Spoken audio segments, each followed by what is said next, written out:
All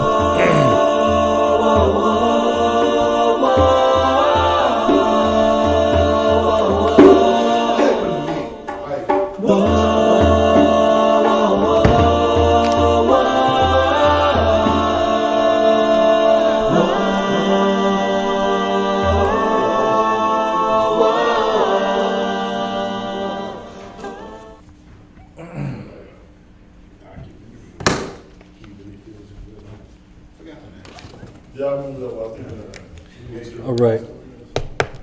Shabbat Shalom, everybody. Should be right. Let me double check it. Why did I do that again?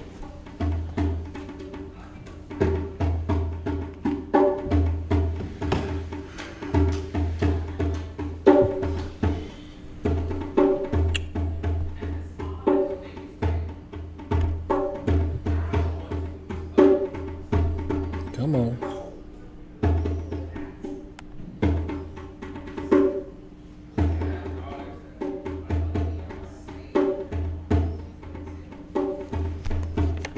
There we go.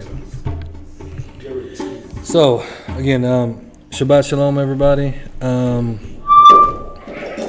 So, first we're going to go ahead and start out in prayer. Apologies for the late start. Dear Heavenly Father, we just ask for you to forgive us and our sins and for the sins and the iniquities of our ancestors, Father. Thank you for waking us up this morning. Thank you for your truth. Thank you for your love. Thank you for your mercy, which endureth forever, Father. We just ask for you to be with us, Father. We ask for you to heal all of our members, Father, and to help us to be prepared for the things that's coming on this earth, Father. All these things we do ask and pray in the name of your beloved Son, Yahushua HaMashiach. Amen. Okay, now one of y'all just check, make sure the audio is working on the live. So last time it was titled "The Spirit of the Fall." The time before that we talked about monitoring spirits. This one is really subtitled "More Subtle Than Any Beast of the Field." Right. Before we really get into it, who knows what's going on the world stage?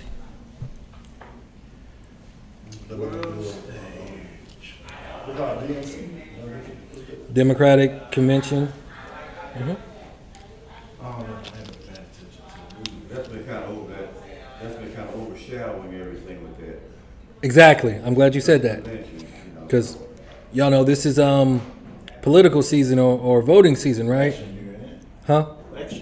Election year, right? Remember, the purge when it started on election year. But that was actually the prequel. That was the prequel, though, of how it actually originated. Mm-hmm. Election year was. But, so. The prequel was the last one after the election. After the election. Yeah, it was the first, second, and third, and then the prequel when they did their testing on all those black people in Staten Island. Right. So, like we talking about politics and all this other stuff, right? Okay. So while they got people looking at Kamala and Trump and whoever their VPs are, I don't even know their names. There's some other things going on in the world stage that we should be made aware of in case you're not. You don't know. So, current. Sorry. You said the VPs, so Camilla's running for president? Yeah. Okay. Yeah, Kamala Harris, yeah. She's running. She's the Democratic nominee. Trump's the Republican. But here's the first bit of news, in case you don't know. So I'm going to unplug this and I'll be back.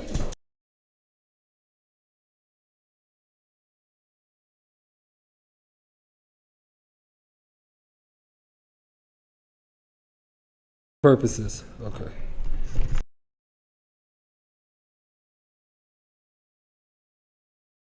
Have you ever wondered how our world would be if people can be honest, specifically our politicians? How different will our world look? I kind of question that sometimes, but I got my answer. I think I like it better this way. Let me show you this clip of a US Senator named Todd Young. This was his slip. How can we help foster the public-private partnerships, bringing American capital and expertise and standards to Africa so that we can keep exploiting so that we can exploring where we can get these minerals. I can't. This man said, so we can keep exploiting, and he realized what he just said and cleared his throat. Can we watch it again, please? Allow me to watch it again. It's just the best thing ever. How can we help foster the public-private partnerships, bringing American capital and expertise and standards to Africa so that we can keep exploiting, so that we can exploring where we can get these minerals? How many did you wait? I have to count the as. That's how much I'm enjoying.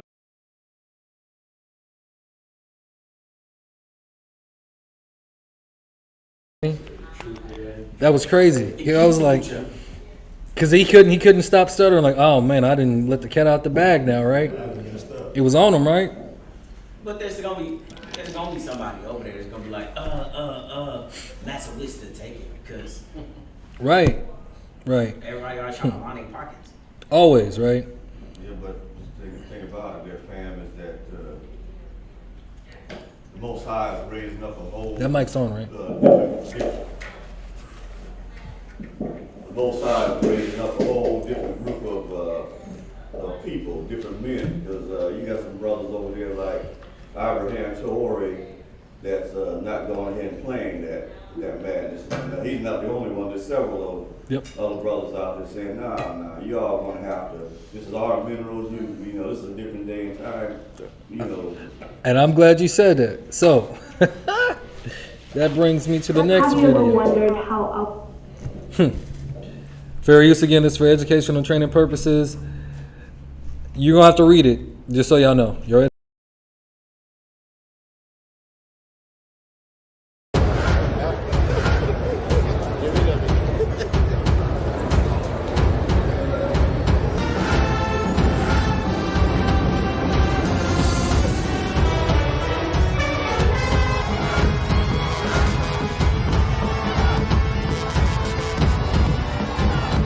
Nos peuples ont irrévocablement tourné le dos à la CEDEAO.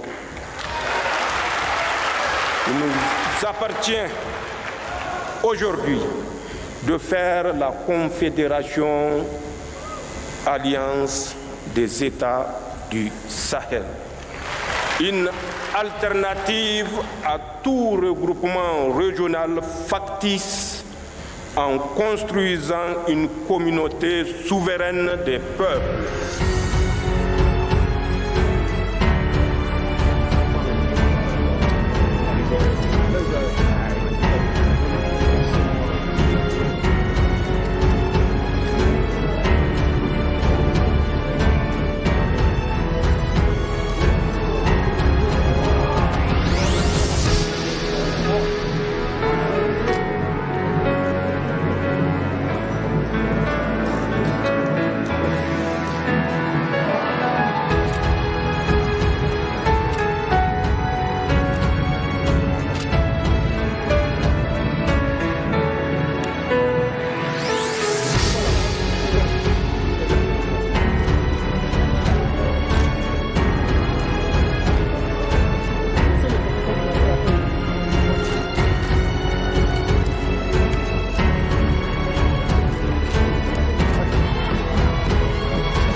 Je demeure convaincu que dans le contexte géopolitique actuel, l'Alliance des États du Sahel constitue le seul regroupement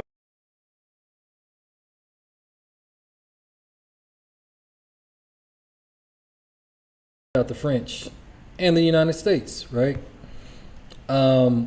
It's really crazy because the United States and these powers are supposed to help them fight the jihadists, but if you know, America a lot of times be behind all that mess that be going on. We trained them. Yeah, we trained them and gave them weapons and everything, right? So there's another video, a little bit more clear.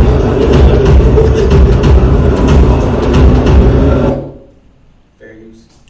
Fair use again. This is going to explain it. Germany has become the latest country to withdraw troops from Niger.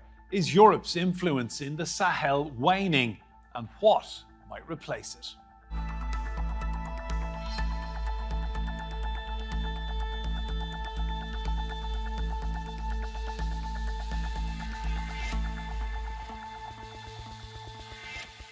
Hello and welcome to Roundtable. I'm Enda Brady. Niger, Mali, Burkina Faso, they've all succumbed to military coups over the last few years.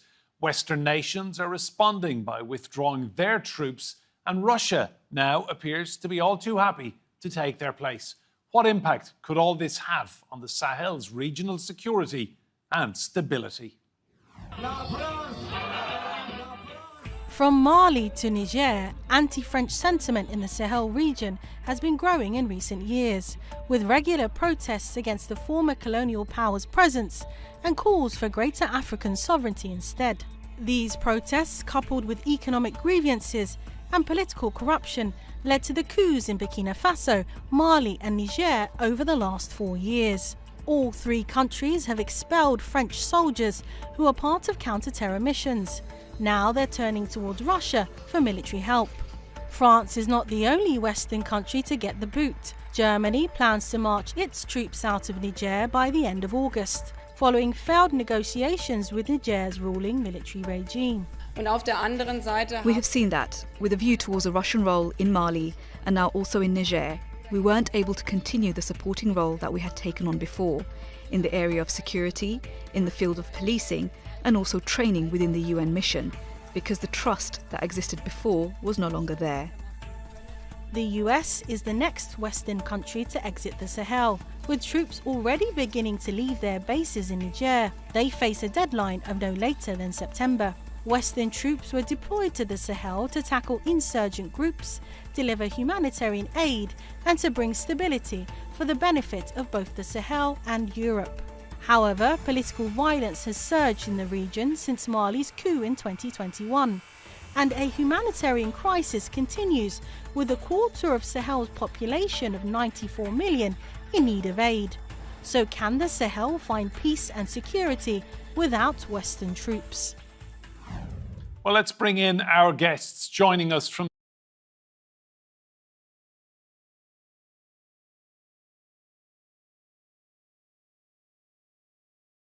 Those two brothers, I guess you can call them, are sellouts. They're basically rooting for the Western powers to come back and take over. The devil you know fights the devil you don't. Right, the devil you know. So you can see, it's crazy that it's West African countries are the ones that are kicking them out.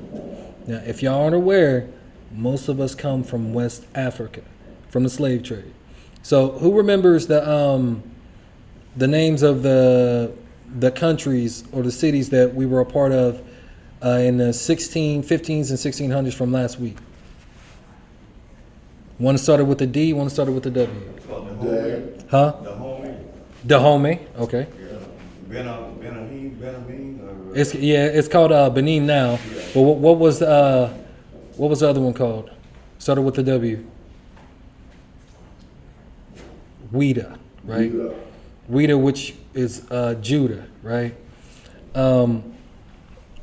All in that area, and even if you go into the Central, even East Africa, you see pockets of our people everywhere. But again, it's the West Africans are the ones that are kicking the European and the Western powers out, right? So for this last quick video, because again, they got everyone worried about election and not what's going on the world stage. There's some dangers that could be ahead.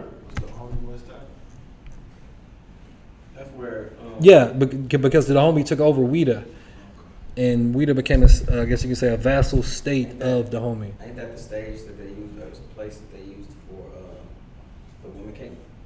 Right. So you remember it. So yeah. So because that Woman King was almost a complete fabrication. Because they make it seem like Dahomey was just like these victors trying to save their people from getting enslaved. No, even in like there's a book that I'm reading about it. It's called Jaleli, book Mission to Jaleli, right? And so a king wrote a letter to the new king of Dahomey after he had took over our people of the kingdom of Ouida, right? And the guy was just chronicling everything that he was seeing, everything that he was doing, all the. Who remembers what a fetish is? What? Fetish. Are you asking what context are you using this for? From last week. American definition? No, from last week, from last week's lesson. Oh, okay. So it's basically like animal or human remains that they use to venerate a god. And who knows, who remembers what type of god they were worshiping? So that's what fetish really means. Nobody? What's that? What type of worship? Yeah, what was the homie and what was Weeda? What were they worshiping? What, idols? Hmm? What false god? What kind of false god was they worshiping? Mm-hmm. Calves? Was it snakes? Calves? Okay. It was. Oh, you said it. It's a snake. June, go grab that over there. What's that? That thing on the table right by your water. It was a snake. You got a snake in there? Hmm? No. He eats snakes. Huh? That's y'all's. You and your wife, y'all can take that to the crib. Elder Mike, you answered the question too, so y'all get that one. That one too. Y'all get to take that one to y'all's house. Hmm? Yeah, she gonna pick it up. Because I'm trying to see what people is remembering. That's why, like, I keep harping on chewing the cud, watching the videos over, taking notes if you have to, or whatever. Because our people was into wickedness. No problem. No problem. Our people was into some serious wickedness. They weren't worshiping their Creator, right? We were known for being snake worshipers, right? That's what our people was doing at that point in time. Okay, that was last week's lesson. Yeah, they were worshiping snakes. The homie was doing the same thing.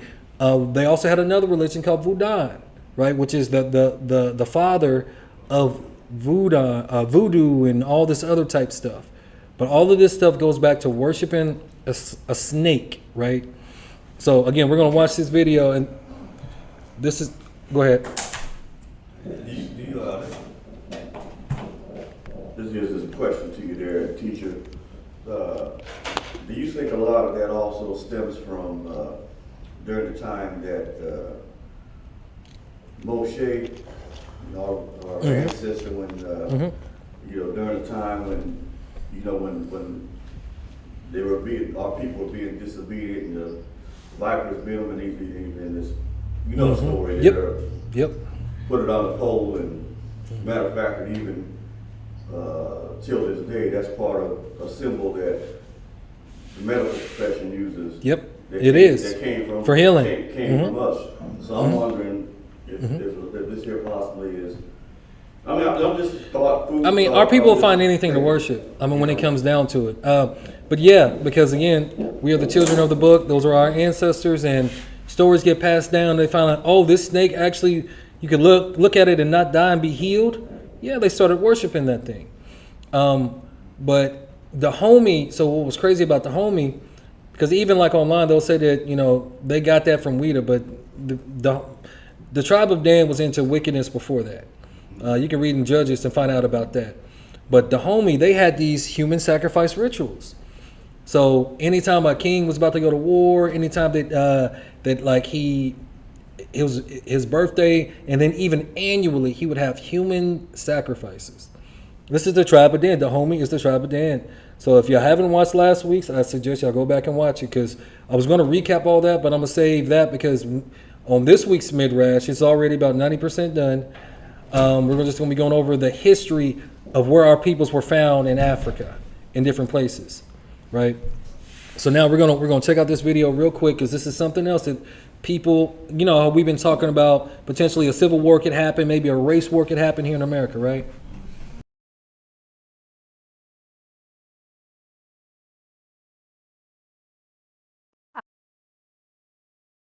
Apparently, Africans are leaving European countries in droves. There are videos that are going viral of Africans standing in line at an airport in the UK or Ireland. They're just trying to get away from the situation, and we all know what is going on in the UK at the moment with the far right racist riots, and Ireland, how they are also protesting. Australia, literally our people are going through it. Black and brown people are going through it because of this recent, I actually don't want to say recent. It's just open now. That's why we're here to talk about it. It's in the open. They're actually going and destroying their businesses. They are threatening them online. They feel so bold to talk about it. Maybe before they have been a little bit more tamed. They don't want to show their true colors.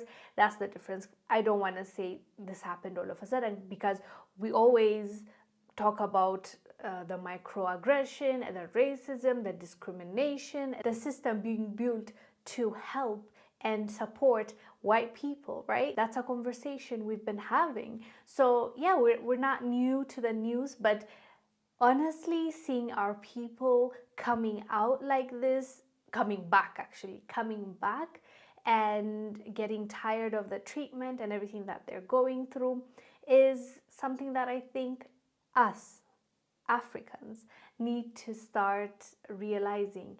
There's no place like home. And I know someone's gonna come and comment, it's hard at home, our politicians, our leaders, the unemployment, the poverty. I completely understand. We understand each other. At least a lot of us have the same lived experience, so we know what is going on. But at the end of the day, fam, we have to choose our battles. We have to pick which one we're willing to go to war for. And in my opinion, building our own continent at this moment, it might be a bigger sacrifice, but for the next generation, it's a sacrifice that is worth it. So if these people, even if it's not all of them that are coming back, that will stay in the continent, even if it's just 30% of them or 20% of them, let's work with that.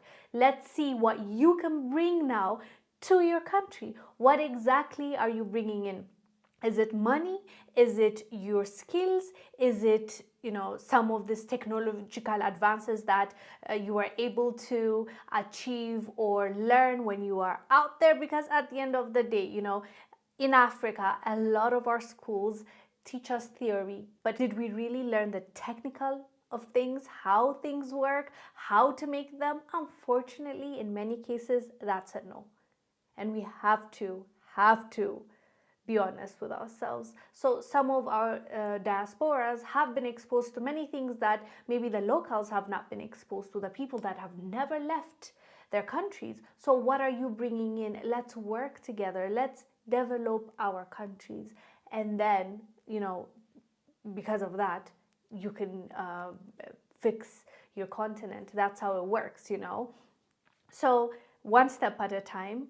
I am glad they're back, but I'm also sad for them that maybe a lot of them are leaving their houses, their cars, their belongings, because they're just desperate. They're just in a panic mode. That's why they're leaving. But at the same time, you have to weigh the lesser evil. We've seen a brother, how he was caring for an elderly in the UK. And when he's done with his long hour shift, he came back to find his car destroyed by the same people that we're talking about. A carer in Middlesbrough finished a 12-hour shift only to come home and find that far-right thugs had burnt his car during the riots. Brendan had been working in 2 care homes looking after the elderly all day. He told the BBC, I couldn't even recognize it. I went to the bathroom, I cried because I know how much it took me to be able to save this money and be able to get this. What am I even doing here? That was the question I asked them. What am I even doing here? I'm here taking care of somebody. I'm here taking care of people, making sure they are okay.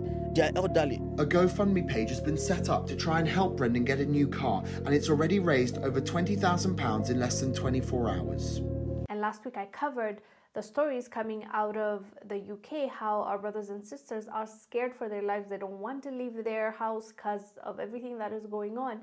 So, everything considered, I think this is a bittersweet situation. It's bitter that they have to go through this. They have to literally run away.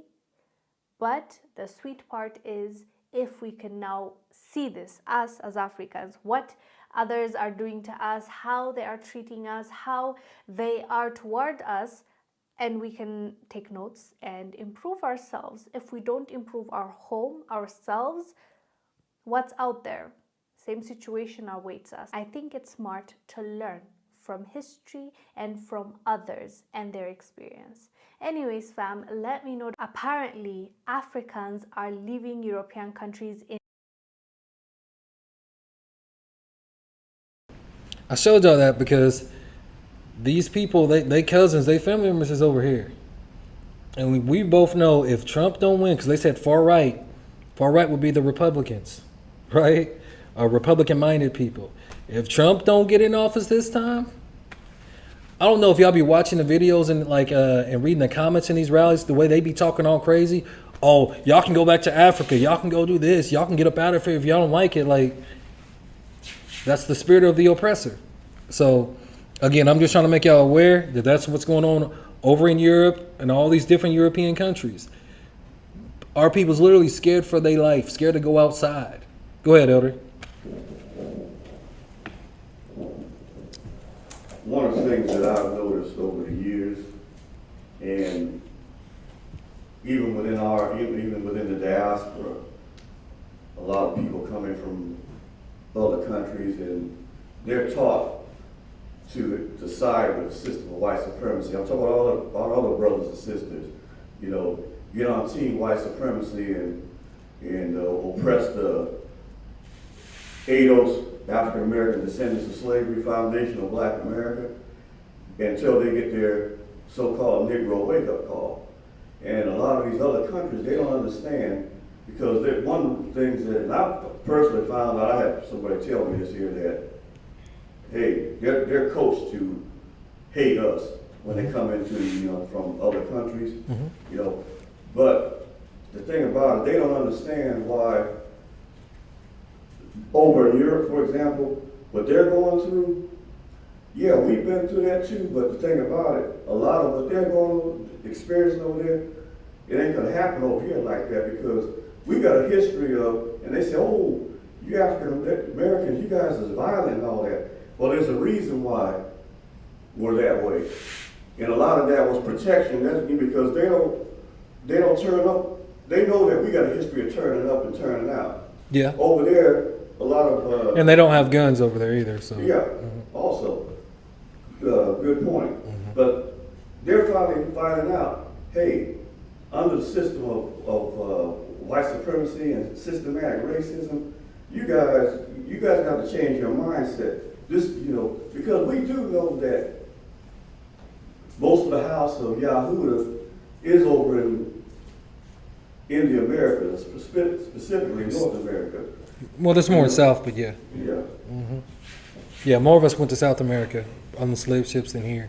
And they transported us from South America to here. But there's more of us, especially in like Brazil and all them places. There's we thick over there in South America. But yeah, from the Royal King David line, we over here and we over there. But as it's already prophesied that the king line is going to turn out first there. Got to go first. Everybody's watching what the king line does, and they're going to follow suit. So they have to try to keep us in a docile state of mind. No, I agree completely. So again, I'm just trying to make y'all aware of what's going on the world stage. So we're going to go to Genesis 2. Again, this is called More Subtle Than Any Beast of the Field. We're going to read verses 7 through 9 and 15 through 17. Whoever wants to read, go ahead. Oh, bam, thank you.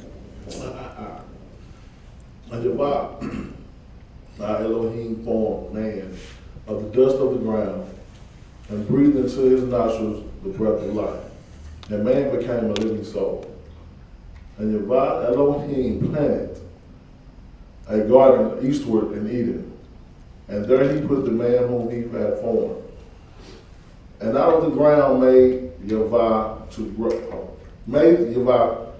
every tree that is pleasant in the sight and good for food, the tree of life also in the midst of the garden, and the tree of knowledge of good and evil.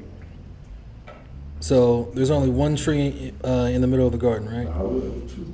Okay, well, still okay. Y'all paying attention? All right, keep going. And Yahweh took the man and put him in the garden of Eden to dress it and keep it. And Yahweh commanded the man, saying, of every tree of the garden thou mayest eat freely, But of the tree of the knowledge of good and evil, thou shalt not eat of it. For in the day thou eatest thereof, thou shalt surely die. So he didn't even tell him not to eat of the tree of life. He just No. Yeah, just the one that I was good at. Yeah, it's just one tree that we're not supposed to eat of, right? Just think if he ate the tree of life first. Yeah, he's so. Well, I tell you. So now we're going to jump forward to Genesis 3. You caught that? Well, he shouldn't have ate the fruit of the tree. Facts. We're going to read from Genesis 3, verses 1 through 15, and then 22 through 24.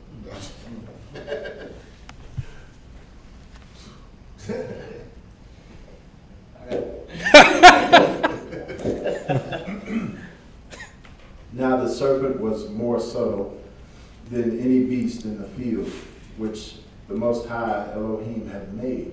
And he said unto the woman, Ye have Elohim said, Ye shall not eat of every tree of the garden. Mm-hmm. And the woman said unto the serpent, We may eat of the fruit of the trees of the garden, but of the fruit of the tree which is in the midst of the garden, Elohim hath said, Ye shall not eat of it, neither shall ye touch it, lest ye die. And the serpent said unto the woman, Ye shall not surely die. Now, so was the serpent lying in that instance? No. So it's like you really not gonna die. Like, not really. Okay. Go ahead, Edward.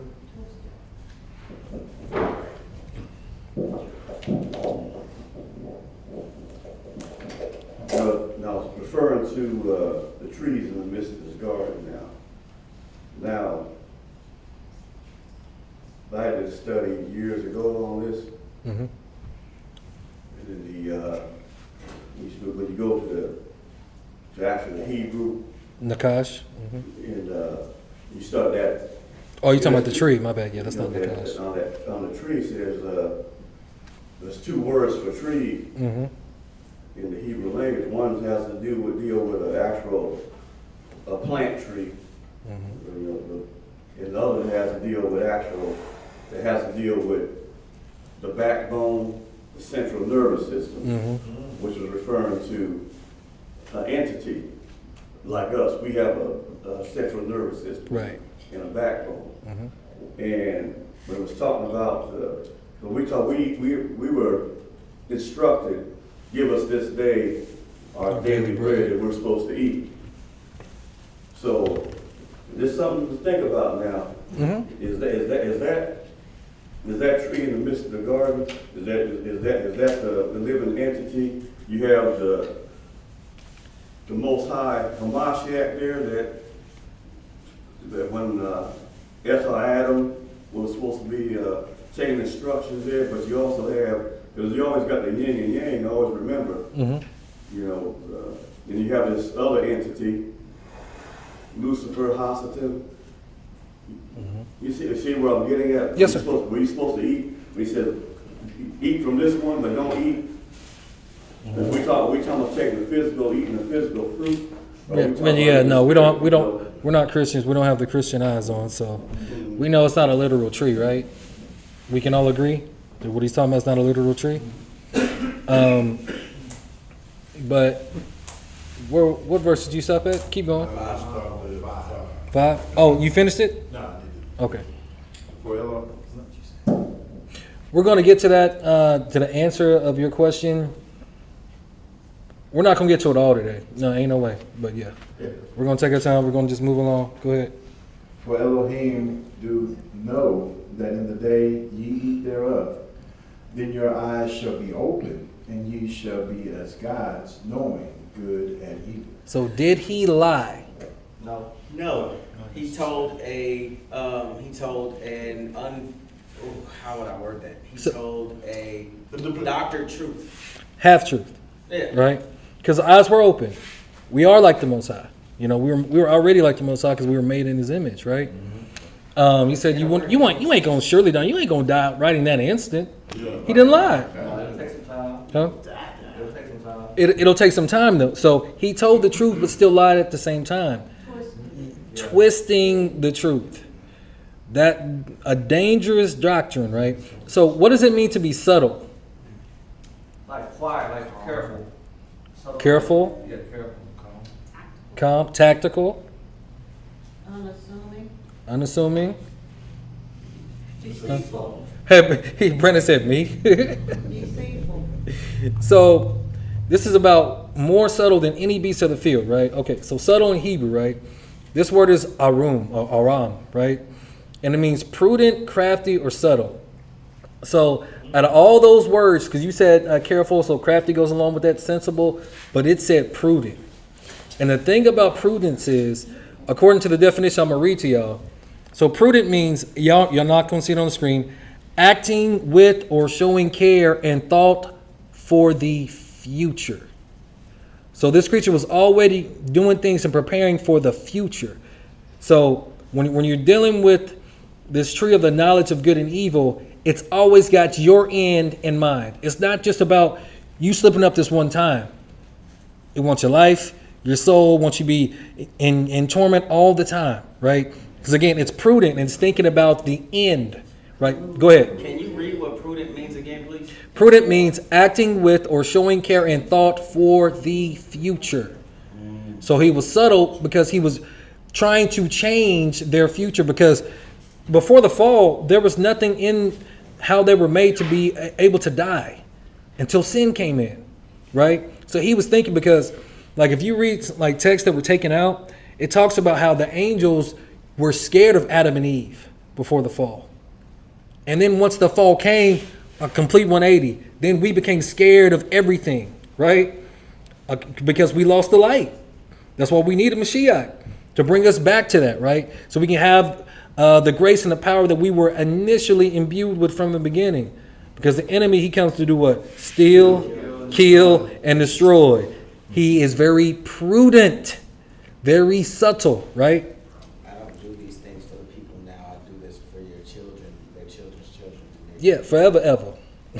Forever, as long as we in this mortal flesh now, right? So, now, asking the question of why the serpent was so subtle, right? So, to answer this question, we're going to go to the first book of Adam and Eve. And we're going to start at chapter 17. Yes. The first book of Adam and Eve. Huh? No. That's an actual book? Yes. The first book. Because me and Jamal, we had talked about certain things that it was kind of, I didn't want to say too much because I'd already been setting this stuff up. We're going to the first book of Adam and Eve. Chapter 17. Okay, you can read it. I don't care who reads. I will be. Take your time. Prudent in how I read. Okay, there you go. All right. Then Adam and Eve came out as the mouth of the cave. So, time out. In case y'all aren't aware, after the fall, they had to go to the cave of treasures. This is what this is talking about, right? After the fall, they went to the cave of treasures, right? Keep going. And went towards the garden. What does that say after that? Oh, is that an eye? So, this next part is actually titled "Curse of the Serpent." Okay. All right. My bad. But as they drew near to it, before the western gate from which Satan came when he deceived Adam and Eve, they found a serpent that became Satan coming at the gate. Wait. A serpent that what? Became Satan. So, y'all do remember what Satan means, right?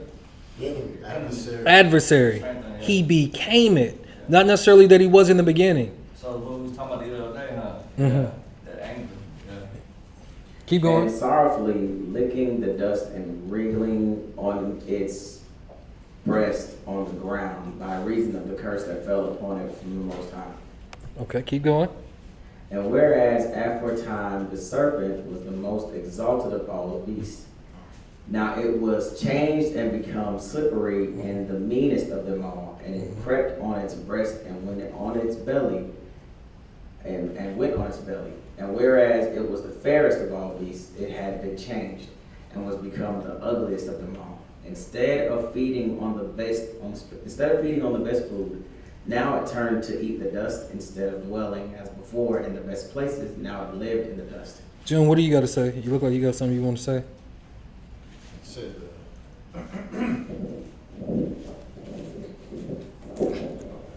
Something just came to mind. It said how the serpent was the fairest of them all, out of all the beasts, to be put in the lowest and ugliest place as a curse.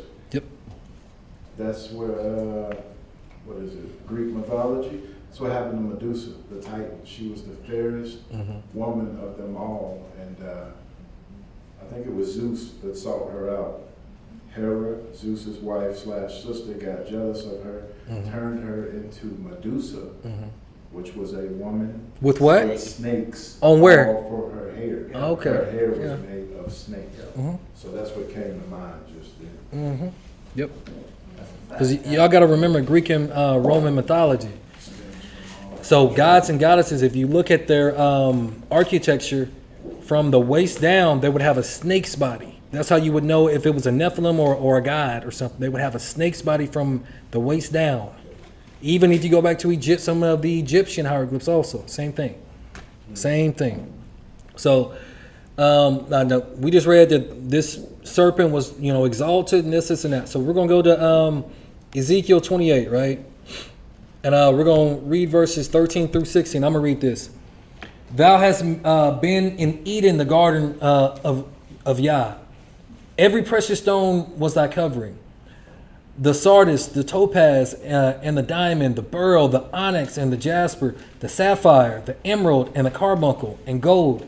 The workmanship of thy tabrets and of thy pipes was prepared in the day that thou was created, right? So this is talking about a literal king on the earth at that time, right? But you know how they say what happens on earth has already happened in the spiritual realm. So we know that this had already taken place, right? So this king is likened to this particular creature, right? Thou art the anointed cherub, bless you, that covereth. And I have set you so that you was upon the holy mountain of Yah. You have walked up and down in the middle of the stones of fire. So he got to see everything. You were perfect in your ways from the day that you were created till iniquity was found in you, right? By the multitude of your merchandise, they have filled the middle of you with violence, and you have sinned.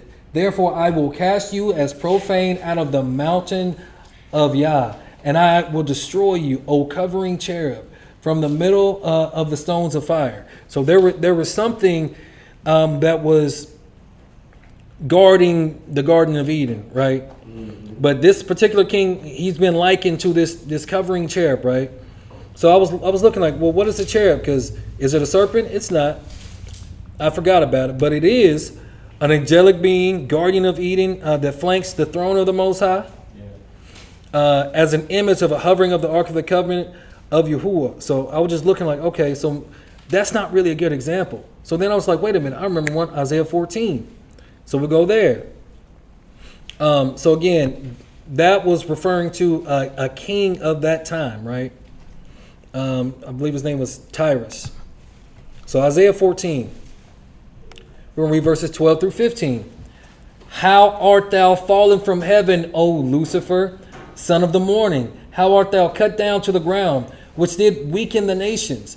For you have said in your heart, I will ascend into heaven. I will exalt my throne above the stars. I will sit also upon the mount of the congregation in the sides of the north, Antarctica. I will ascend above the heights of the clouds. I will be like the Most High. Yet thou shalt be brought down to Sheol, to the sides of the pit. So this one is what a lot of people reference. Now, this was in reference to the king of Babylon at the time. But everything, like when you're reading the scriptures and prophets, they're referring to something else that had already happened, right? There was this snake, if you will, that was the most exalted animal of them all that had a fall, right? In the book, right? So we'll keep going. Let's go to Revelations 13. I don't know why I said 19. 13. And we're going to read verses 1 through 9. Bam, if you don't mind. And I stood up on the sand of the sea, and saw a beast rise up out of the sea, having 7 heads and 10 horns, and upon his horns 10 crowns, and upon his head the name of blasphemy.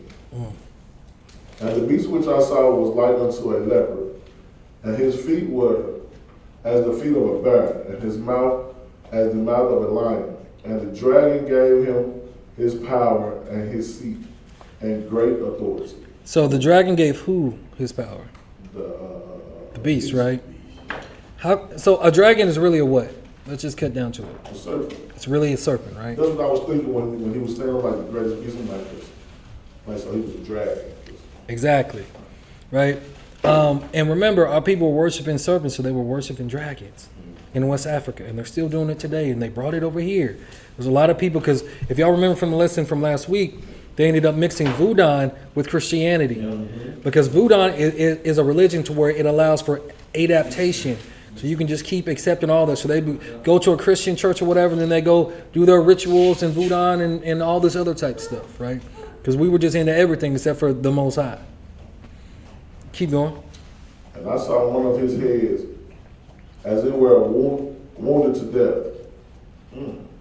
And his deadly wound was healed, and all the world wandered after the beast. Wandered after the beast. So a lot of people are still waiting for like an Antichrist figure and a false prophet figure to pop up, and not really realizing like this stuff has already really happened. How many have this been? I know it was like this guy, like, I don't know Plato. I'm just saying like it was just like this old guy, not Plato. How many has what been? Like Antichrist. They was saying like, this guy was supposed to be Antichrist. Oh yeah, like every few, I don't know, 100 years or so, there's a figure that they think, oh, this is it. This has got to be the Antichrist.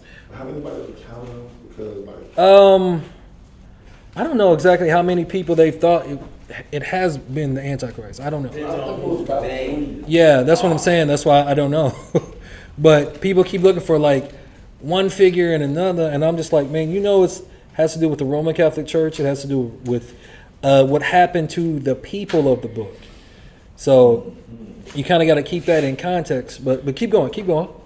And they worshiped the dragon, which gave power unto the beast, and they worshiped the beast, saying, who is like unto the beast?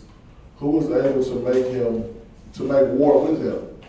And there was given unto him a mouth speaking great things and blasphemies. And power was given unto him to continue 42 months.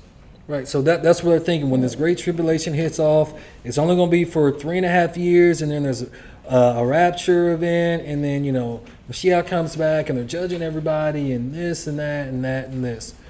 And if you think that 3.5 years can be worse than the last 2,000 years of tribulations that we've been going through, so there's got to be something else going on. But anyway, to stay on top, this is about the serpent being more subtle. Because everyone's still believing and looking for what? An Antichrist figure and a false prophet figure, instead of paying attention to who the people are. That's very deceptive, right? Because there's some truth in it, but it's not the whole truth, because we're the people of the book. We are the clock, right? Keep going. And he opened his mouth and blasphemed against Elohim, to blaspheme his name and his tabernacle, and them that dwell in heaven. So where's his tabernacle? On earth. Where specifically? In us. We are the tabernacles of the Most High. And people keep looking at a church or an assembly or a cathedral, and no, he made you blaspheme in your own body, inside of yourself, right? Because again, this great serpent's got everybody looking in the wrong direction for almost everything when it comes to scriptural prophecies, right? Okay, keep going. And it was given unto him to make war with the saints and to overcome them. And power was given him over all kindreds and tongues and nations. So this sounds like Daniel 7. So he actually overcomes the saints. Again, if you're just thinking about a 3.5 year period, when we keep getting overcome and you have to keep going through all these captivities and all these tribulations, all this and that, like if you're thinking like a Christian right now, this is not the time for that. Because half the time they don't even know what they're talking about. You be seeing all these false prophecies coming out. You're like, didn't you say that it was this person and that person? And it's just too late for all that. Go ahead, finish this out. And all that dwell upon the earth shall worship him, whose names are not written in the book of life of the of the Lamb slain from the foundation of the world. If any man have an ear, let him hear. Let him hear. So again, we talked about a serpent is really a dragon, right? Because it said dragon in there, right? Goes back to the word drakon, right? A dragon, a great serpent, a name for Satan. Satan just means adversary, because there's many serpents, there's many dragons out there, right? So I just wanted to talk about that. And another thing, if you are not preparing for a supply chain shortage or it not being ready, you need to start getting ready now. Because when it hits you, don't want to be scrambling at the end, having to try to go to these stores, and there's all kind of anarchy and chaos going on. You don't want to be waiting to the last minute. Prepare now. It's better to stay ready than to get ready, right? Excuse me. So back to the book, the first book of Adam and Eve. It says, and whereas it had been the most beautiful of all beasts, all of which stood dumb at its beauty, it was now abhorred by them. And again, whereas it dwelt in one beautiful abode, to which all of the animals came from elsewhere, and where it drank, they drank also the same. Now, after it had become venomous by reason of YAH'S curse, all beasts fled from its abode, and would not drink of the water it drank, but fled from it. So this serpent is getting... Oh, my battery. Oh. Good look, good look.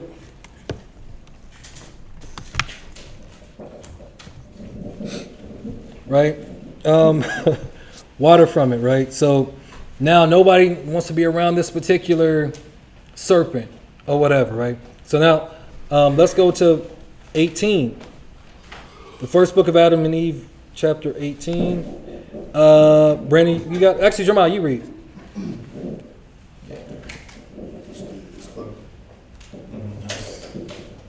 And whereas it had been the most beautiful of all beasts, all of which... Hold on, I just read that. I don't know why they didn't switch. Yeah, yo, 18. It's on. Hold on.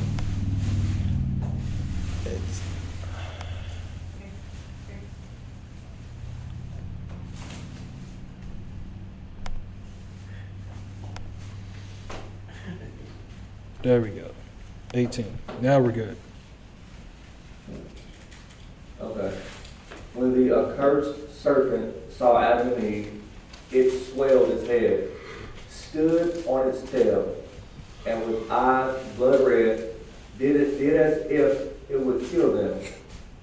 It made straight for Eve and ran after her. So he was like, no, it's on sight now. Yeah. I ain't exalted no more. Oh, yeah, I'm going to get you, sucker. It's stuck up there now. Yeah, it's up. Yeah. While Adam, standing by, wept, because he had no stick in his hand, wherewith to smite the serpent, and knew not how to put it to death.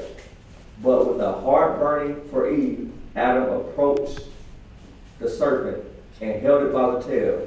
When it turned towards him and said unto him, Adam, because of thee and of Eve, I am slippery, and go upon my belly. Then by reason of its great strength, it threw down Adam and Eve and pressed upon them. Now, I want y'all to realize he grabbed him up by his tail and it still threw Adam. Yeah. This thing is big. So what? Yeah, this is a big... All I keep seeing in my head is Aladdin. You remember the first Aladdin movie when... Only one. When Jafar turned into that cobra? And he was choking out Aladdin. And he had, I almost said Eve. What's her name? Jasmine. Jasmine. In a time capsule thing. Sorry. That must be like a supersized python. Strong, Yeah. right? Pressed upon them. Right there. As if it would kill them.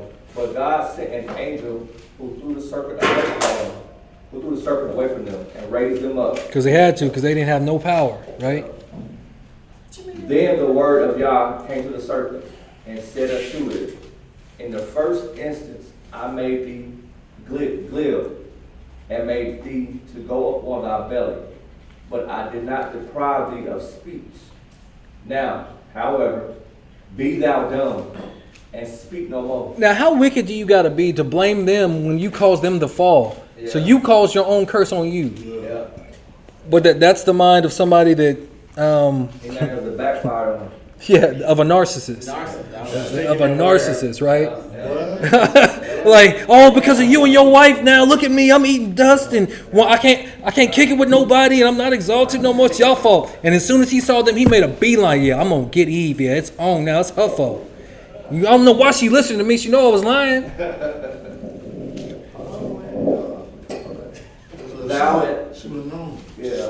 Thou and thy race, because in the first place has ruined my creatures.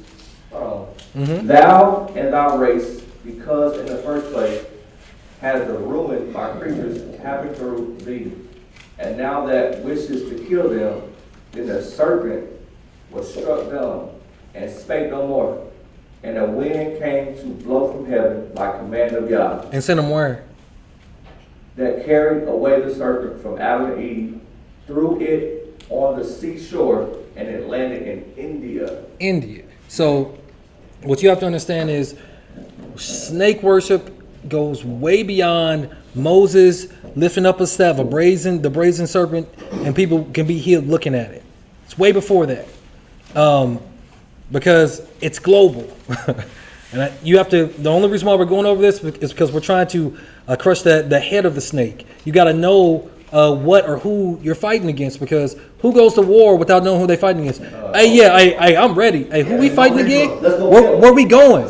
Yeah, because he'd already done sit monitoring spirits, a scout party out for you. Knows your weaknesses up and down. But a lot of times we don't realize that our ancestors put us into blood covenants with serpent deities, potentially. You have no idea. Right, so you have to understand that. So it's at India right now. Yeah. I'm saying that this is global because we kind of talked about it last week. So now I'm going to show a few more. Global serpent worship. India, right? Go ahead. A race of snakes like beings. Hold on. Subtil. Main article, Naga. Naga. Right. Naga. Manasseh depicted in a village in the Sundarbans. West Bengal, India. Vishnu resting on Shesha on a copper pillar in Kalu. A race of snake-like beings turned Nagas are prominent in Hindu mythology. Nagas. Sanskrit and Pali word for a deity or class of entity or being. So they have whole classes of entities of beings called Nagas that are snakes. Now, keep going. Taking the form of a very large snake, found in Hinduism and Buddhism, the use of the term Naga is often ambiguous, as the word may also refer in similar context to the one of several human tribes known as or nicknamed Nagas. In case you don't know, over like in Ethiopia, that's what you call us, or in Africa they call us Nagas in other places, right? To elephants and to ordinary snakes, not Ethiopia, particularly the what's that? Ophiophagus. Yeah. What's that? The Pitas, Mucoso, and the Naja. The latter of which is still called Nag in Hindi and other languages of India. A female Naga is called a Nagina. A Nagini. The snake primarily represents rebirth, death, and mortality, due to its casting of its skin and being symbolically reborn. Over a large part of India, there are carved representations of cobras or nagas or stones as substitute. To these human food and flowers are offered and lights are burned before the shrine. Again, worshiping snakes way before all that other type of stuff. Now, because he said the serpent went to India. So I'm showing y'all in India, right? Keep going. Shrines. Among some Indians, a cobra which is accidentally killed is burned like a human being. No one would kill one intentionally. The serpent's god's image is carried in an annual procession by a celibate priesthood. So this is like annual, right? It keeps going, right? Keep going. At one time, there were many prevalent different renditions of the serpent cult located in India. In northern India, a masculine version of the serpent named Ravan and known as the king of the serpents was worshipped. Right. Instead of the king of the serpents, actual live snakes were worshipped in southern India. The Manasa cult in Bengal, India, however, was dedicated to the Anthropomorphic. What'd you say? Anthropomorphic. Yeah, serpent goddess Manasa. So they have male gods and female snake gods, right? It's a balance, huh? Right. So that was in India. So we know we were doing it in Africa. Now we got India. I wonder if there's no way they were doing it in North America. Why not? Yeah, they would. There's no way. Somebody came up from India to give it to them. June, read this one. North America. Indigenous peoples of the Americas, such as the Hopi or Hopi, give reference to the rattlesnake as grandfather and king of snakes, who is able to give fair winds or cause tempests. Yeah, just go to among the Hopi. Among the Hopi of Arizona, snake handling figures largely in a dance to celebrate the union of snake youth, a sky spirit, and snake girl, an underworld spirit. The rattlesnakes was worshipped in the Natchez Temple of the Sun. So again, even here in North America, right? Snake worship. Okay, let's try Mesoamerica. Bam, read this one. The Maya deity Kukulkan. And the Aztec Quetzalcoatl. Quetzalcoatl. Both meaning feathered snakes or dragon. Feathered serpent. Dragon. Well, feathered serpent. Mm-hmm. Dragon. Figure Prominently in the respective cultures of origin, Kukulkan and is associated. You can't read all that. Kumat Yeah, you just go to is. Yeah. is associated with vision serpent, Iconography. and Mayan art. Kekalakan was an official state deity of Itza in the northern Yucatan. So, in the Americas also, they were worshiping snakes, right? We're reading about that. It's kind of crazy that everywhere that we're going, especially that our people went to, start worshiping snakes, we get taken over. It's kind of crazy. Just like the original fall. You start seeing patterns, like, wait a minute. All of this snake worship, go ahead, keep going.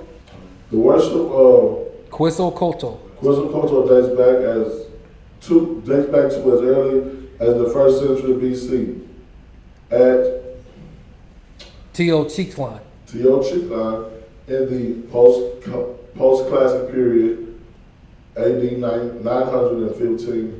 Mm-hmm. The cult was centered at Cholula. Quetzalcoatl was associated with wind, the dawn, the planet Venus as the morning star, and was a tutelary, right? Patron of arts, crafts merchants, and the priesthood. So you're seeing all in the Americas. I'm going to read this about South America real quick. South America. Serpent figure prominently in the art of the pre-Incan Chavín culture, as been seen at the site of Chavín de Huántar in Peru. In Chile, the Mapuche mythology featured a serpent figure in stories about a deluge. So y'all know what a deluge is, right? It's the Great Flood. So there was a serpent that had to do with the Great Flood in their origin story, right? But everywhere you go across the world, you start seeing all of these serpents. You start looking at the hieroglyphics and the pyramids, and you're like, man, what's up with all this serpent worship? It's been the enemy from the beginning, right? And so it had to have a physical embodiment. Because again, in Greek and Roman mythology, or whenever you look at their architecture or whatever, from the waist down, if it's a god, it's a snake. Like, that's just what it is. So let's go back to first book of Adam and Eve 18. It says, but Adam and Eve wept before Yah, and Adam said unto him, O Yahuwah, when I was in the cave, I said this to you, my master, that the beasts of the field would rise and devour me and cut off my life from the earth. Then Adam, by reason of what had befallen him, smote his breast and fell upon the earth like a corpse, right? So he's just crying out to the Most High, man, these beasts are going to kill me now, right?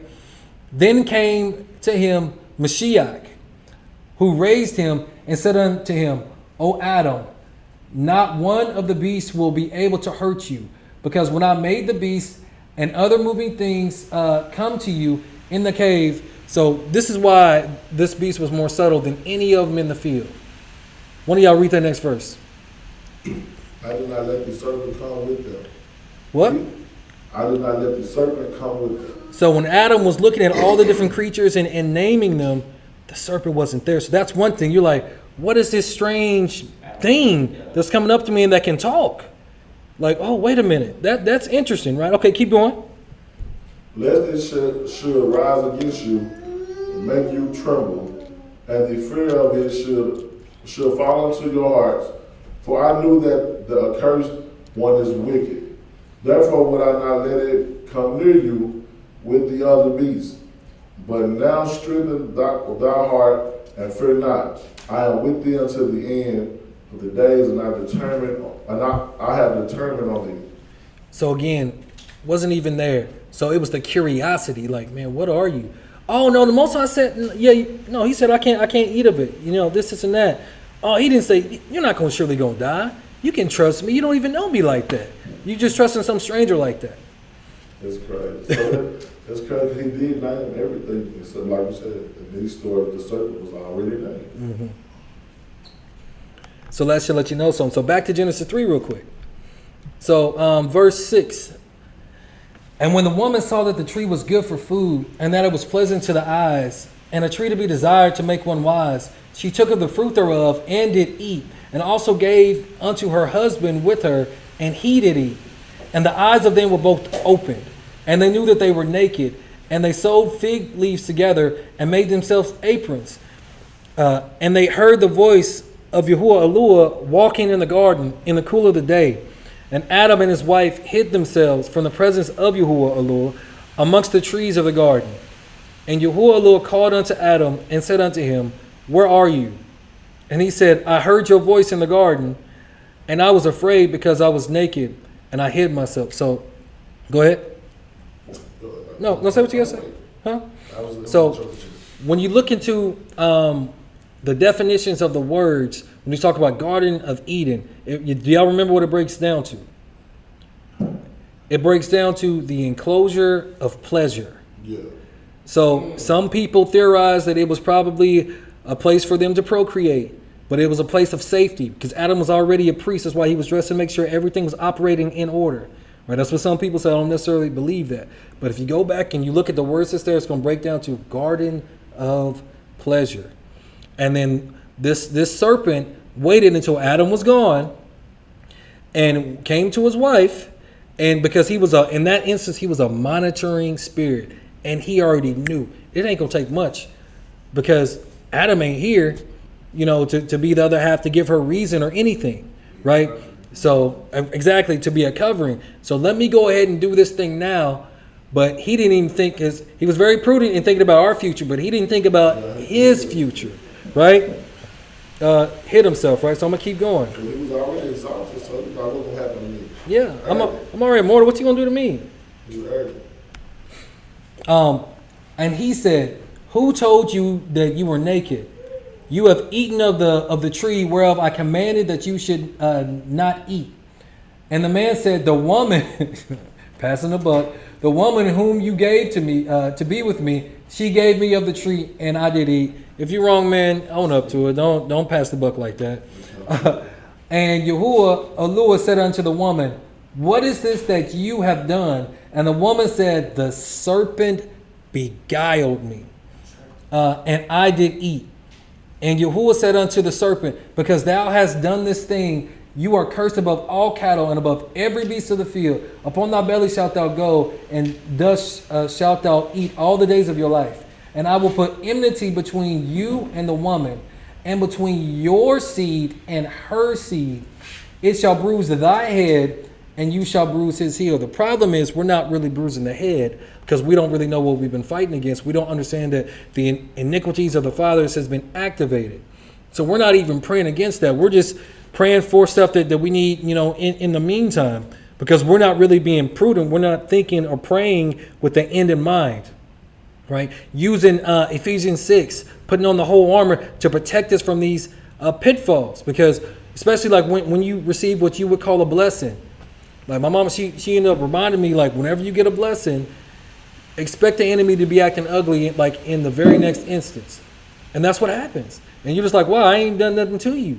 Because you have monitoring spirits already there. They don't want you to be happy because they're being prudent in their work. So you have to be prudent in prayer. You have to be prudent in asking for forgiveness for yourself, for your spouse, for your children. And you have to actually be prudent in forgiving. You have to, because forgiveness is not for them. Forgiveness is for you. You can't even bring an offering before the Most High if you have an ought against your brother, according to what Mashiach said. So again, it's not about, oh, I'm being a bigger person. It ain't about none of that. It's about making sure that you are pure so you can get your prayers answered and so you can have the protection that you need. Now, what were you going to say? I noticed that you mentioned Ephesians about the armor. 6. I remember we went over a lesson before when we was talking about the armor being mentioned more than once in the book. All throughout, it's in the Old Testament, yeah. One of them was, if I'm not mistaken, I could be wrong, but one of them was one that we shouldn't want to put on. I'm trying to remember which one that was. That was from, y'all remember a couple years ago, we went over the Lost Book of King Og, right? Yeah. And in that, it was about the full armor of Baal. So with the full armor of Baal, it's going to be everything just like this subtle serpent, right? Everything will be almost completely fitted right, but then your feet aren't shod to what?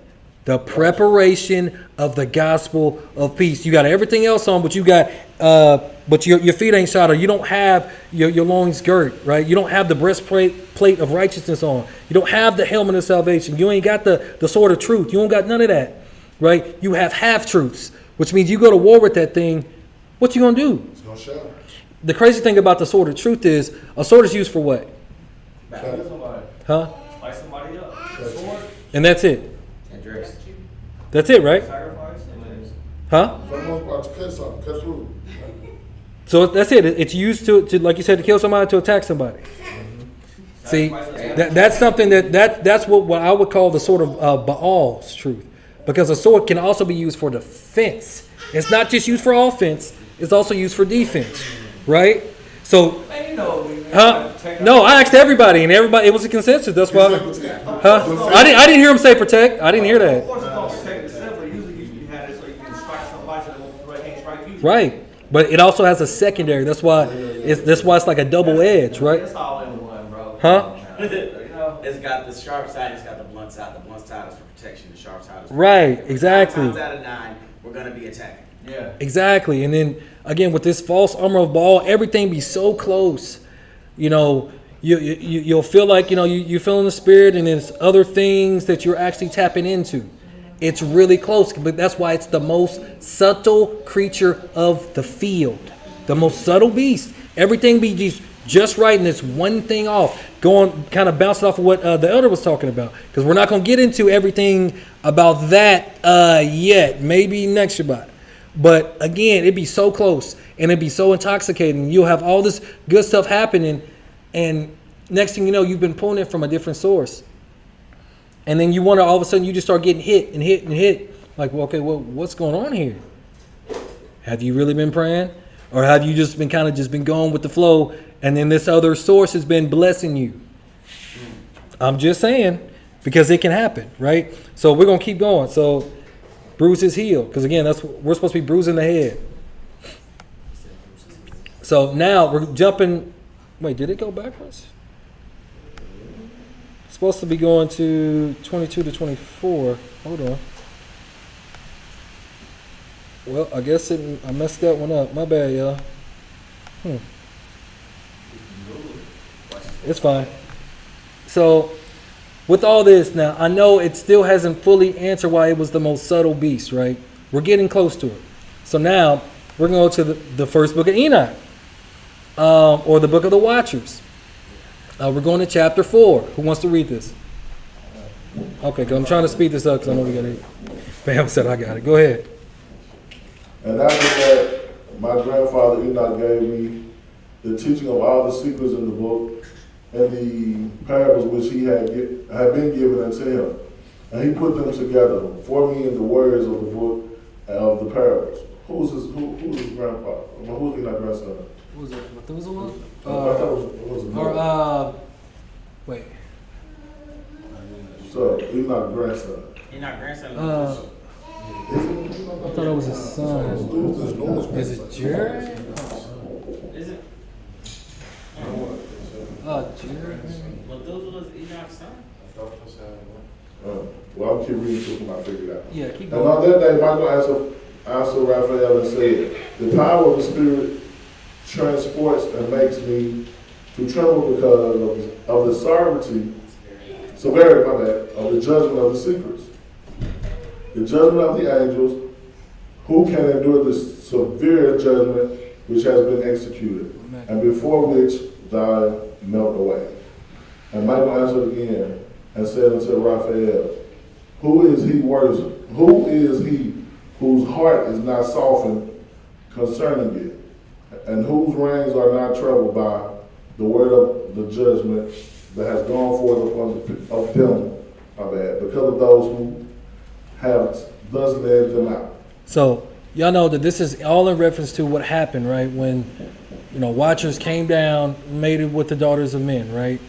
So then he's asking this question: well, whose heart is not, whatever? Go ahead. Quick question. I think part of it. So the fall pretty much happened right after, the initial fall when he made them. You talking about Adam and Eve? Yeah. So that was the first fall. Yeah, that was the first fall. Yeah. Okay. Yeah. Gotcha. Yeah. Absolutely. Yeah. Okay, I have a quick question. Go ahead. Was the fall of Satan before Adam and Eve? Because the reason I ask this question is because, obviously, the snake. Mm-hmm. No, it wasn't before Adam and Eve. No. He wasn't he trying to trick Adam and Eve? Huh? Wasn't he the one tricking Adam and Eve? Right, but that's not before them though. That's not the fall. The fall of the angels. So what I think he's asking is, okay, yeah, I'm confused on this question. Why was he already evil? Well, so now you know that the Most High, He created angels, He created demons, and then there were also fallen angels. So there's multiple classes of things. So He created the evil and the good. So why? Because they were jealous of us. Because again, initially when we were made in His image, we had that essence, we had that aura, as they call now, coming off us, right? And He didn't like that. He wanted all the praise, all the honor, all the glory, right? So He's like, well, I can't kill the Most High, but I can definitely end His creation so I can be exalted again. He didn't realize He was going to get based or debased behind that. They were jealous of us. He fell first, and then the Watchers fell after that because of what they did. Right. Yeah. And then Adam and Eve fell? No, Adam and Eve is before them. As you were. They fell. We're going to talk about that later. Yeah. All right. And it came to pass when he stood before YAH'S of spirits. Hold on, is that the same? Because of the God of spirits, is that like that's the Most High? The correct, okay. Yeah. Michael said thus to Raphael, I will not take their part under the eye of YAH'S. And YAH'S spirits has been angry with them because they do as if they were YAH'S. Before also being created. Yeah, they do like they are the creator, like they can do whatever they want to. Therefore, all that is hidden shall come upon them forever and ever. For neither angel nor man shall have his portion, but alone they have received their judgment forever and ever. Mm-hmm. And after this judgment, they shall terrify and make them a tremble because they have shown this to those who dwell in the earth. Because they taught us things that they were not supposed to be teaching us, right? So up there it says, for neither angel nor man shall have his portion. So that led me to believe like these folks was like freely indulging in it also. The men, so-called. Well, yeah, because like you look at that angelic being at this time, and you're thinking like that's like a god. So we were already worshiping snakes anyway. What's a being that can be however tall, and you got kids becoming Nephilim giants and all this other stuff, right? Gotcha. Right, can change their sex, right? And behold, the names of those angels. The first of them is Semyaza. Semyaza. The second, Araf Kufi. Kifa. And the third name, Armin. The fourth, Kokobel. The fifth, Terrell. The sixth, Rajamel. The seventh, Danjal. The eighth, Nikwael. The ninth, Barbaquil. The 10th, Azazel. The 11th, Amaras. The 12th, what's that? Badariel. The 13th, Musa Sarel. Musa, how you say that? Sayal. There's no J. The 14th, Hananel. Hananel. The 15th, Turel. And the 16th, Sipasael. The 17th, Jetriel. The 18th, Tumael. The 19th, Turiah. The 12th, Rumael. And the 21st, Azazel. Right. But it's two Azazels? Yeah, there's two Azazels. The last one and the 10th. And these are the chiefs of their angels and their names, and their chief ones over hundreds and over 50s and over 10. So the first ones were just like, I guess you could say archangels that fell down, right? So these are like lesser beings, right? Yeah. Okay. They had like what? They had, I don't know, it was 19 chief angels and 200 angels altogether. Anyway, the name of the first Jaquan, that is, the one word led astray the sons of Yah, and brought them down to the earth, and led them astray through the daughters of men. And the second was named Ashbeel. He imparted to the holy sons of Yah evil counsels, and led them astray, so that they defiled their bodies with the daughters of men. Right, so they was leading us into all kinds of wickedness. In other parts of the book of Enoch, it talks about they were sinning against animals too, fishes and everything, right? Anybody could get it, literally, pansexual, literally. That's where it came from. All regular angels, they had sex. I mean, all regular angels. There's no way. I got like 104 more slides. So that's why when you see in mythology, there's a very strong Matador, very strong resemblance to all that.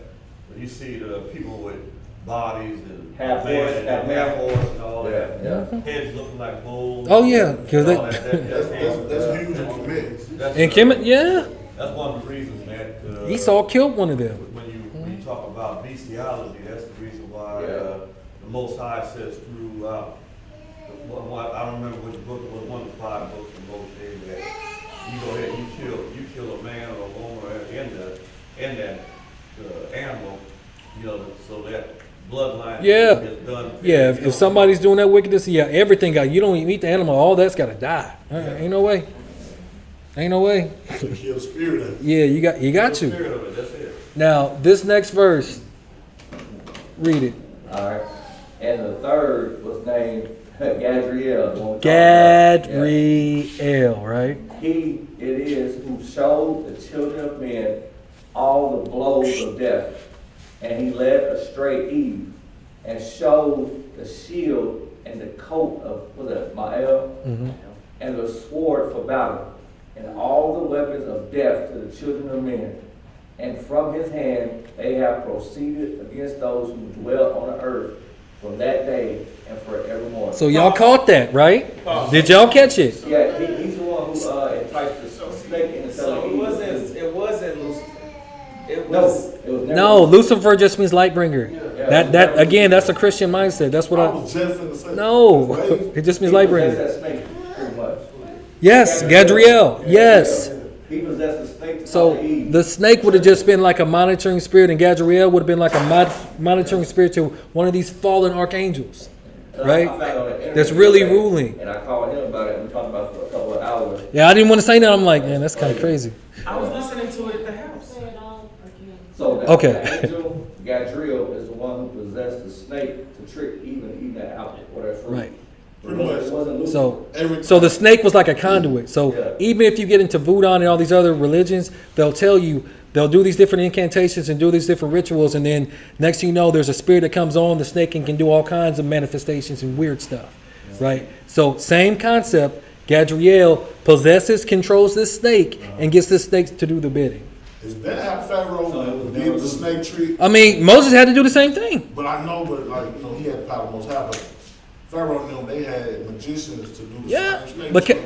you notice how I'm saying it's so close? Because like, if you go back to all those magicians, they were able to perform everything Moses did except for one. That's how close it is. It like this alternative light be so close. It looks like the genuine article, but it's really a knockoff. Literally, because he did it. Literally, they did everything Moses did, and that's why Pharaoh wasn't trying to let him go. Like, man, we can do this too, man. Well, what you got to show me, man? We got this snake, we got all this stuff, you know, going on. We can do it. We can do it. But yeah, I mean, you're right. It's really FAI, fallen angel intelligence or technology. Yeah, absolutely. But yes, so that means that there was another force that was controlling everything. Again, this is about something else that we've been dealing with, right? So to make this short, because I still got like 100 slides and we're not doing that anyway. To make this short, you've been dealing with dragon energy. We were talking about serpentine spirits. So another name for it will be dragon energy. So what is dragon energy? Do y'all know about it? Have y'all ever heard of it? There was a video I wish I could have pulled up. I couldn't find. But we're just going to explain quickly, my son, what dragon energy is about. So it's also known as draconian magic. I've heard of that. Right? It's also known as draconian magic. It's more than mere fantasy. It is an esoteric way or hidden pathway that enables practitioners to engage with dragon energies and spirits. That's what was going on with Eve. Exactly. The term draconian is derived from the Greek word drakon. That was the word we just read from Revelation, right? Which translates to serpent or dragon. It has its roots in various ancient cultures and mystical traditions, including but not limited to Egypt, Samaria, and Celtic spiritual systems. Over time, the term has evolved to describe a specific form of magic focus on working with dragon energies. That's what be going on. So what I'm trying to say is, especially the elites, right? You'll hear them secretly or quickly. They'll say it real quick. Draconian energy and this and that. They'll do certain hand signs and gestures. One of them is usually this one. When they're like, you'll see them speaking, and whenever they get mad, they'll do this. They'll do that. They're trying to shoot off dragon energy at people to get you to be in subjection to them, right? So we're going to keep going. It also grants you intuitive knowledge. Draconian magic heavily relies on intuitive understanding and spiritual perception, often required through meditation and rituals. You know, in this age, everyone's big on meditations, you know, which I'm good too, but make sure you're meditating on the scriptures, right? Make sure you know what source you're trying to pull that meditation from, right? Because dragons and serpents have been worshipped all throughout the world. Like in the West over here, you know, it's like it symbolizes you overcoming something, conquering something, killing something. But in the East, it's venerated. It's love. It's their God. It was our people's God. That serpent, that beast, right? It allegedly helps to balance the dualities, allegedly. It also helps you to transform. A primary goal in the magical traditions is personal transformation. Dragons are seen as catalysts that assist individuals in reaching higher states of consciousness and spiritual growth. That is what they've been trying. Oh, you got to raise your vibration. You got to raise your consciousness and this and that. You better be careful who you're watching online trying to get you to do that, because a lot of them are dealing with dragon energy, serpentine spirits. They're literally monitoring spirits for you. The most are trying to see if you're going to fall for that deception. So be careful with that. It's really, I'm telling you, the stuff be so close, because like you listen to people like Billy Carson, and the first time I heard him I already knew, but like you start watching Billy Carson, listen to him, and he'll have some truth in it, and the next thing you know, curveball. I'm like, oh, you one of them. So, oh yeah, math and science and all this. Look, she got you. Literally, there you go. Taught by the watchers, right? And so, oh man, I should have put that in there, but I'm not trying to keep this one long. Even like this also goes back to the doctrine of Balaam, MK Ultra. So when Moses fled Egypt after killing that guy, right? He becomes the king of Cush. Do y'all remember that? He became the king of Cush.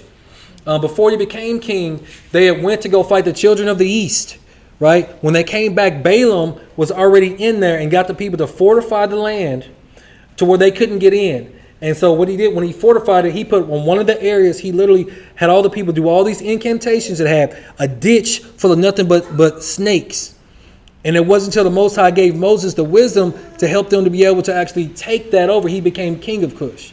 But we've always been dealing with that. So Balaam and all of them have been dealing with snakes, divination, all this type of stuff. But again, you got to be careful with who you're listening to online. Yeah. I'm telling you. Dragon energy, it grants you the ability, I read all that, right? Personal transformation. Okay, is this the last slide? Almost, we're almost done. Rituals and ceremonies. These are designed to invoke dragon energies. That's why they want you to, have a quiet place set up, these exact candles and water and all this other type of stuff. And because it's supposed to give you healing and protection and guidance, right? Meditation and visualization. These techniques aim to align the practitioner's energy with that of the dragon, often leading to profound spiritual experiences. Energy work. That phrase you hear a lot now in this new age stuff. Oh, you got to do the energy work. You got to do all this work, right? This involves channeling dragon energies for healing, empowerment, or even spell work. Energy work is typically performed with the aid of symbols, words of power, and magical tools. So if y'all don't know, there is like almost an endless supply of books that talks about dragon energy, draconian energy, all this type of stuff that you can literally find easy. Like these people, and I was going to put some videos on here, maybe I'll do that next time, but they really believe it, and they talk about these different gods and goddesses and the experiences that they had, and they give you the warnings. You got to make sure your energy is good before you deal with them, and you got to be careful because when they come in, it's too heavy. Like if you're not prepared, it's way too heavy for you. So you got to make sure that you want to do this. Like this stuff is wild. It's wild. So as we close, so again, these elites or the powers that should not be have been dealing in dragon energy. I don't know if y'all remember this tweet that Kanye West said. He said, talking about Trump, he is my brother. Trump calls message very cool and latest mutual sign of affection. Where's the rest of it? Oh, there it is. We are both dragon energy. He was talking about Trump. Kanye said that. And then later on, Trump, once he found the tweet, he thanked Kanye and said, you're very cool. You're very cool after he said that. They all deal in that. That's how they got the power. They've been dealing with the serpent from the garden this whole time. The thing that's been behind the scenes with that power and that energy, right? The 2018 midterms are coming up in November, but just yesterday, they held a special election in Arizona, and Republican Debbie Lesko defeated Democrat Hiro Tipernini by just 5 points in a district Donald Trump won by 21 percentage points. That is a 16-point swing to the Democrats, okay? I'm going to start this one over.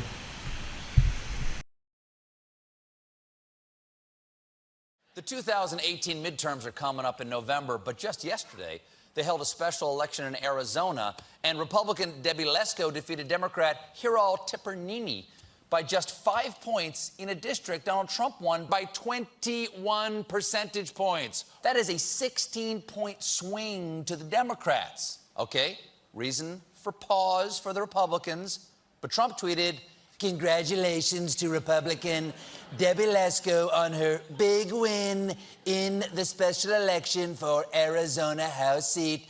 Debbie will do a great job. Press is so silent." Yes, these results were covered by no one other than everyone. But then again, we know Trump doesn't see news unless it's on Fox or delivered to him via carrier fried chicken. Or Twitter.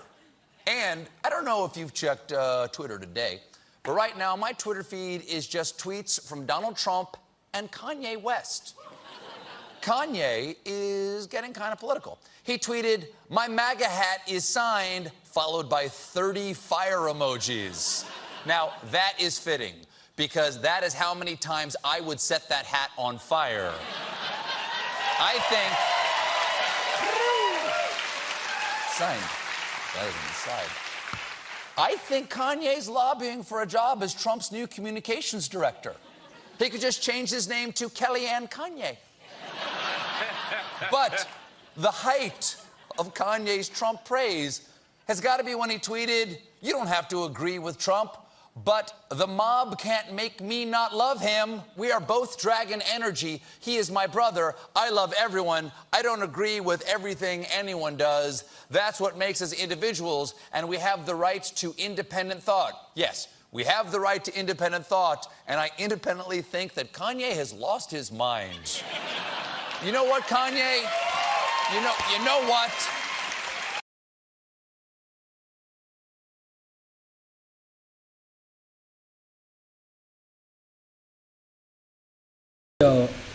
That even they know and that they use dragon energy. So just be careful. We're going to keep going in this, but that's all I got. Did that make sense? I know it kind of went fast. I'm still tripping that it wasn't Lucifer. I'm still tripping on that. Like, there's something else we go over days when we hit like 1 point that sticks with me.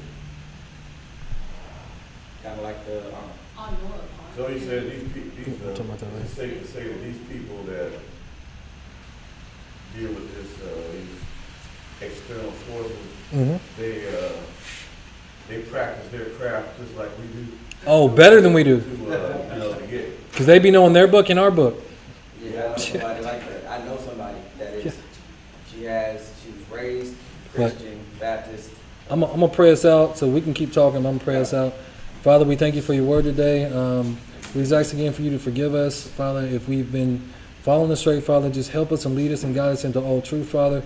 We thank you for the angels that you have that are encamped round about us, that protect us and keep us from all hurt, harm, or danger, Father.